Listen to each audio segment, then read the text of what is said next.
Victor, o engenheiro agrônomo Victor, que está aqui sempre com a gente. Boa tarde, obrigado pela informação de qualidade. Na sua opinião, por que os russos não atacam a capital Kiev com os mísseis, os centros de comando? Aí o Victor, me perdoe não ler a última frase aqui, só para que não haja problema em relação à plataforma. Vocês sabem como é que são as censuras aí e tudo mais, né? Victor, é o seguinte... Eu entendo que para os russos, eu já falei isso algumas vezes, está confortável essa questão de expandir o período do conflito em relação aos preços do gás. Hoje eu postei no Telegram e no Twitter um mapinha com a escala ali do aumento do preço do gás da eletricidade na Alemanha. Vocês vão ficar estarrecidos. E claro que isso, né, é efetivamente do interesse da Rússia. Porque a Rússia, se não está vendendo para alguns países europeus, seja por embargos ou decisões dos países europeus, seja por ações da Rússia, ela está vendendo para outros mercados e está vendendo para outros mercados mais caro, né? A grande verdade é essa. Então, eu acho que por isso a Rússia talvez não utilize todo o seu potencial. Aconteceu também algo muito inusitado hoje, né? Que depois de recusar o pagamento do gás russo em rublos, a Letônia teve o gás cortado. A Rússia disse, tudo bem, não vai pagar em rublo, não vai receber.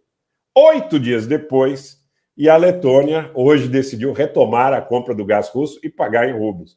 A Letônia, né, que é um dos 3 países bálticos aí que é mais forte na sua posição em relação a esta operação que os russos desenvolvem na Ucrânia.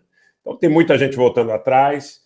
Vai ficar difícil para o continente europeu sustentar esse esforço de guerra em nome dos ucranianos para atender os interesses de Washington e de Londres.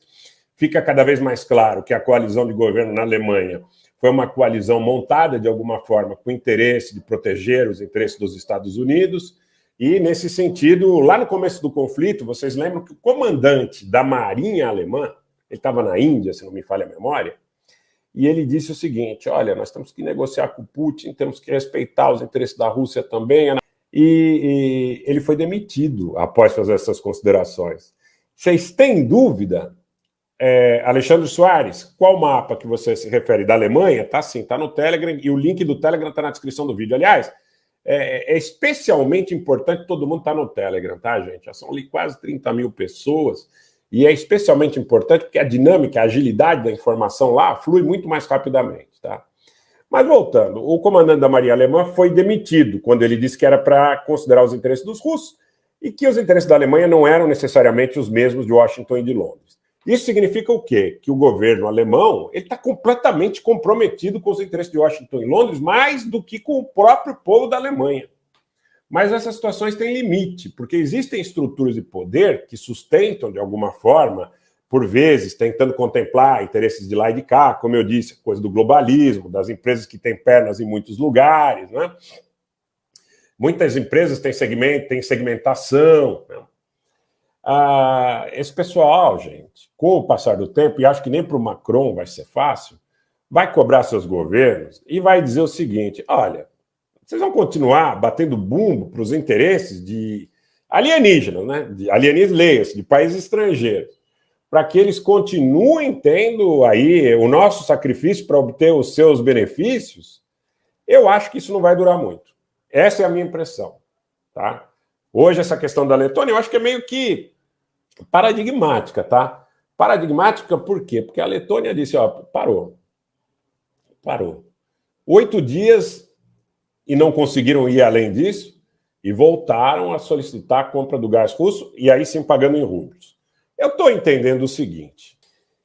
Então, eu acho que é paradigmática a ação da Letônia. Eu tenho tido muita informação, não é só do Caio Alemão, que faz um trabalho bacana, excelente, tá? Mas eu tenho conversado com bastante gente, com interlocutores na Alemanha também, e o pessoal está dizendo, olha, isso aí vai estourar. Não adianta pedir para o sujeito tomar banho mais curto, para ele não escovar o dente, não fazer gargarejo com água morna, porque isso aí vai estourar. Não vai ser com esse tipo de procedimento, gente, que eles vão conseguir o gás que precisam para tocar, como eu sempre digo, a Thyssen, a Siemens ou a BASF. Não vai ser, tá? Não será. E eu acho que essa hora está chegando. Essa hora está chegando não só porque se aproxima o outono na Europa, como também as reservas vão caminhando para um nível crítico, tá? Caminhando para um nível crítico porque eles começam, na realidade, a sentir as demandas na sociedade, que são até mais das grandes empresas, do agronegócio, dos setores militares, do que da população de um modo geral. Por quê? Porque, na realidade, como a gente está vivendo ainda o verão, como a gente está vivendo altas temperaturas e tudo mais, as pessoas ainda, exceto pela inflação, que é bastante notável, né, ainda não perceberam, quer dizer, aquele desconforto físico em relação à questão da eventual falta de energia. Eu postei um vídeo dia desse, acho que foi ontem também, no Telegram, que mostra que na Holanda o pessoal está comprando lenha, gente. Vocês viram? Eu não sei se tem alguém, é claro que a maioria deve estar aqui no Telegram já, mas o pessoal comprando lenha, ali bonitinho, direitinho, o pessoal comprando lenha. Agora eu fico pensando, esses governos que eles encheram a Europa de governos com essas pautas ESG, pauta verde, pauta isso, pauta aquilo, pauta outro.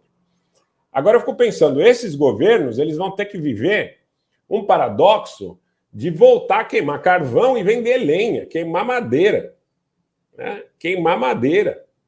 Então, eu mostrei ontem, eu quero dizer uma coisa para vocês. O pessoal que colocou a agenda verde para funcionar vai ter que conviver com gente queimando lenha, queimando carvão, né? E é alguma coisa bastante paradoxal. O Anderson está colocando um ponto, gente, que é importantíssimo também. A BASF está expandindo a produção na China. Anderson, é verdade, não é só a BASF. Existem outros países que também estão fazendo. Mas eu entendo assim, vai tirar emprego do europeu, não. Vai tirar emprego do europeu. Então você pode caminhar, inclusive, e eu venho alertando isso há muito tempo, para uma situação de desemprego por falta de suprimento energético. Fome, frio e desemprego. Eu falei, inclusive, em função do fluxo de refugiados. Mas imagine você, que se a empresa tiver que diminuir a produção, como a gente sabe que algumas empresas já têm diminuído a produção, o próprio representante da indústria química alemã foi claro para a televisão e para vários grupos em apresentações no YouTube que eu pude acompanhar, e ele disse, o pessoal da indústria química alemã disse claramente, olha, muitos segmentos já estão sendo atingidos e muitos cortes nas produções já estão sendo feitos, eles estão levando realmente muita coisa para ser feita em outros ambientes, onde o gás ainda é abundante, como é o caso aí, bem lembrado pelo Anderson, em relação à questão da BASF e da China.